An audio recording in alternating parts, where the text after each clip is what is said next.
Hai semua, selamat datang di channel Baca Saham. Pada video ini, kita akan membahas satu topik dengan judul Kenapa saham BBRI rontok turun 18%? Apakah ini kesempatan langka atau justru bahaya? Tapi seperti biasa, semua pembahasan ini bukan rekomendasi dan hanya informasi. Ingat, kerugian kamu tanggung sendiri ya. Kamu tentu sudah tahu bahwa di bulan April 2024 ada isu perang dan melemahnya rupiah terhadap dolar hingga ke 16 ribuan. Hal itu memberikan sentimen kepada banyak saham. Ada yang sentimennya positif seperti saham tambang, tapi ada juga yang kena sentimen negatif seperti saham bank. Nah, di video ini saya mau bahas satu saham big banks yang tentunya jadi andalan banyak orang, yaitu BBRI. Apakah penurunan harga saham BBRI merupakan sebuah kesempatan langka atau malah merupakan sebuah tanda bahaya? Kita akan membahasnya berdasarkan fakta dan data yang ada. Jadi, nonton video ini hingga selesai.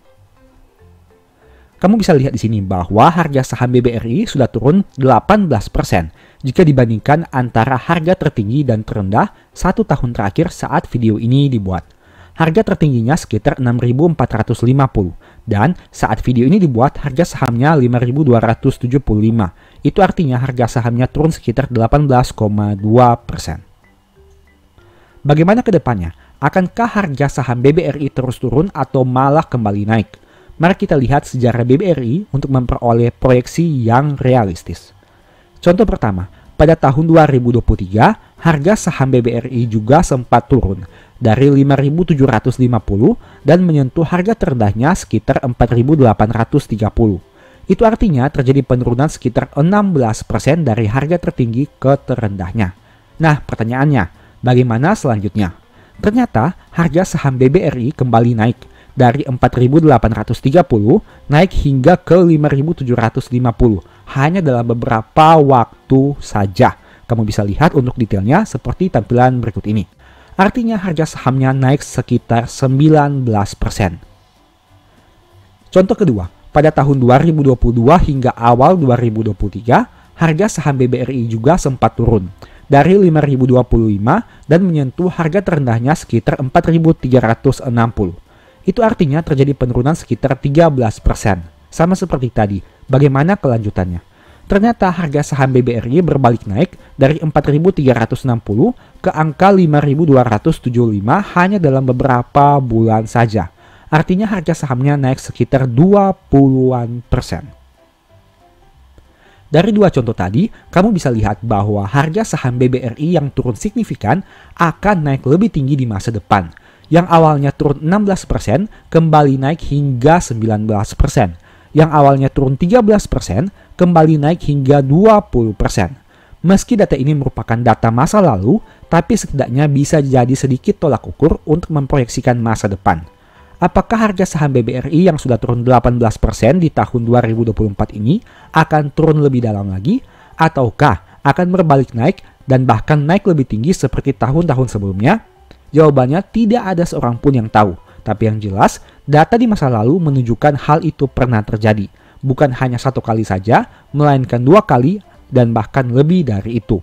Ada satu artikel menarik yang ingin saya perlihatkan. Direksi BBRI ternyata membeli sahamnya menjelang lebaran tahun 2024, seperti yang kamu baca pada artikel berikut ini. Pertanyaannya, kenapa direksi mau beli saham ini? Mungkin saja mereka tetap yakin dengan kinerja BBRI di tahun 2024. Kan mereka yang pimpin perusahaan ini, jadi mereka lebih tahu seluk-beluknya, dari pendapatan hingga laba rugi dan berbagai hal lainnya. Nah, itu artinya meskipun terjadi penurunan harga saham BBRI, tapi kamu bisa lihat di sini bahwa direksi Bank BRI ini juga ternyata membeli saham BRI menjelang lebaran tahun 2024. Sekarang saya mau bahas pertanyaan konyol. Bagaimana jika ternyata harga saham BBRI tidak naik tapi malah turun lebih dalam? Katakanlah turun lebih dari 50% saat kinerja keuangannya tetap baik-baik saja. Bagaimana nasib pemegang sahamnya? Apakah mengalami kerugian dalam jangka panjang? Izinkan saya memperlihatkan satu fakta menarik tentang saham ini yang jarang diketahui.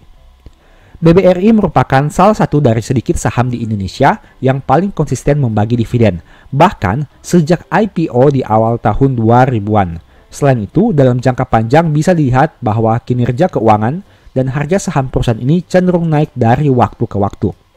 Peningkatan laba yang konsisten dalam 20 tahun terakhir membuat potensi dividen per share BBRI menjadi lebih besar di masa depan.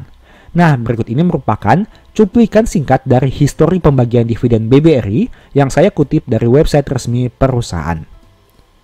Kamu bisa lihat di sini bahwa sejak tahun 2013 hingga 2023, dividen payout rasio BBRI cukup stabil di angka 30 hingga 85%. Jika direkap, informasi historical dividennya adalah sebagai berikut. Sejak tahun 2013 hingga tahun 2023, total dividen per share BBRI adalah 1.325. Angka ini sudah disesuaikan dengan stock split yang pernah dilakukan perusahaan pada tahun 2017, yaitu 1:5 seperti tampilan berikut ini. Dividen per share terbesar adalah di tahun 2023, yaitu 319, dan yang terendah di tahun 2013, yaitu 10,04. Artinya perusahaan ini secara konsisten terus berusaha meningkatkan dividennya dari tahun ke tahun. Karena angka dividen terendah adalah angka dividen 10 tahun terakhir dan angka dividen tertinggi adalah dividen terakhir yang mereka bagikan. Dalam jangka pendek, harga saham BBRI memang turun 18% dari harga tertingginya, seperti yang tadi kita sudah bahas. Tapi bagaimana dengan pemegang saham yang sudah punya BBRI sejak tahun 2012? Mereka tentu sudah tidak terlalu pusing dengan harga saham. Kenapa? Karena meski mereka membeli BBRI pada harga tertinggi tahun 2012, yaitu 1.570, mereka sudah balik modal dari dividen sekitar 84%. Selain itu, harga beli tertinggi di tahun 2012 jauh lebih rendah dibandingkan harga saat video ini dibuat, yaitu 5.275. Dengan kata lain, sebenarnya mereka tetap memperoleh capital gain yang cukup signifikan dalam 10 tahun terakhir ini. Ditambah lagi dividen rutin yang tetap mereka terima dari waktu ke waktu. Tidak sampai di situ saja, mereka yang sudah beli saham ini sejak tahun 2012 memiliki dividen yield yang jauh berbeda dibandingkan kita yang beli saham ini di tahun 2023. Sekalipun membeli BBRI pada harga tertinggi tahun 2012, dividen yield saat ini sudah mencapai 20%. Itu dengan memperoleh kita membagi dividen per share tahun 2023 dengan harga tertinggi tahun 2012. Angka yang sangat besar jika dibandingkan dengan pemegang saham baru yang hanya memperoleh dividen sekitar 5% saja. Dari data ini kamu bisa lihat bahwa penurunan harga saham jangka pendek BBRI bisa dikatakan bukanlah suatu masalah, karena dalam jangka panjang harganya cenderung tumbuh apabila kinerjanya juga tumbuh. Tapi sekalipun harga sahamnya turun terus, dividen yang diterima pemegang saham bertambah terus setiap tahun. Dan akan ada masanya di mana dividen yang diterima lebih besar dari harga beli. Begitu juga dengan dividen yield terkininya. Kalau kamu sempat nonton public expose BBRI yang dilaksanakan akhir tahun lalu, manajemen BBRI sempat menginformasikan bahwa bank ini memiliki rasio kecukupan modal yang sangat baik, sehingga dalam 5 tahun ke depan, berapapun laba BBRI dapat dibagi dalam bentuk dividen. Tentu saja semua tergantung pemegang saham mayoritas, berapa persen yang mau dibagikan.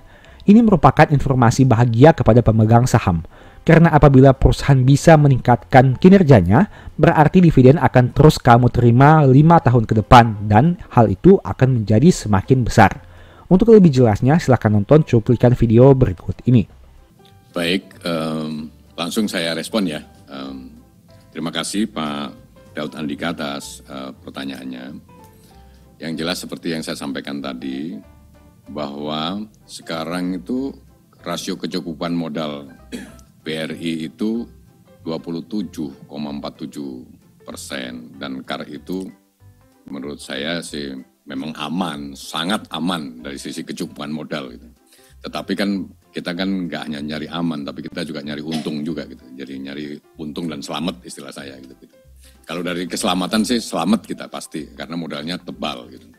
Tapi untung juga kita mesti kejar gitu. Maka kemudian saya tegaskan, untuk menjaga keselamatan itu sebenarnya kita cukup menyediakan rasio kecukupan modal itu 17,5%. Berarti kita punya ekses modal sekitar 10%. Sebutlah kalau misalnya setahun untuk mengcover pertumbuhan itu hanya butuh 2% saja kita mengkonsumsi kapital, maka bisa saya sampaikan sampai 5 tahun ke depan itu berapapun laba BRI itu harus dibagi dalam bentuk dividen. Nah itu baru menjawab sekarang. Kalau gitu kira-kira dividennya berapa? Kesimpulan, Kalau kamu punya saham BBRI dan saat ini sedang floating loss, menurut saya pribadi, santai saja. Karena perusahaan ini merupakan salah satu perusahaan terbaik di Indonesia, baik dari sisi harga saham, pencapaian laba, konsistensi dividen, dan masih banyak lagi. Sangat jarang perusahaan yang harga sahamnya cenderung tumbuh dalam jangka panjang dan terus bagi dividen sejak IPO hingga sekarang. Ingat saja bahwa kamu setiap tahun menerima dividen BBRI 1-2 kali, dan jika ditotal dalam jangka panjang, bisa berpotensi memperoleh jumlah yang besar. Jika dalam jangka panjang masih punya potensi yang bagus, kenapa harus cemas saat ini jika hanya harganya turun 18%? Tapi, ini dengan catatan, kinerja keuangan BBRI terus tumbuh dan tidak ada force majeure yang menyebabkan kamu harus terpaksa jual rugi saham ini. Jadi yang perlu kamu lakukan saat ini adalah terus update setiap BBRI terbitkan laporan keuangan terbaru untuk lihat kinerja terkininya. Selain itu, penting juga untuk mencari tahu apabila ada force majeure tentang saham ini atau tidak. Jika semua baik-baik saja seperti saat ini, tidak usah terlalu pusing dengan penurunan harga sahamnya. Itu malah bagus, kamu bisa beli dengan harga yang lebih murah apabila punya uangnya. Tapi kembali lagi, disclaimer on. Pendapat saya ini bisa benar, bisa juga salah. Jadi, selalu pertimbangkan risiko sebelum ambil keputusan. Demikianlah pembahasan singkat pada video ini. Selalu ingat bahwa semua saham yang disebutkan bukan rekomendasi. Segala risiko kerugian menjadi tanggung jawab kamu sendiri. Dan mohon agar dapat mengecek kembali data yang ditampilkan. Di video berikutnya ingin dibahas materi apa lagi? Tulis di kolom komentar ya. Sebagai informasi, channel YouTube Baca Saham sekarang ada dua. Yang pertama Baca Saham dan Baca Saham dari Nol. Berikut ini beberapa list ebook saham. Pertama, Stock for Living, Strategi Nabung Saham, The Stock Market, dan Cara Cepat Analisa Laporan Keuangan. Apabila tertarik, chat saja pada nomor WA yang ada. Sekian video ini, semoga bermanfaat. Thank you.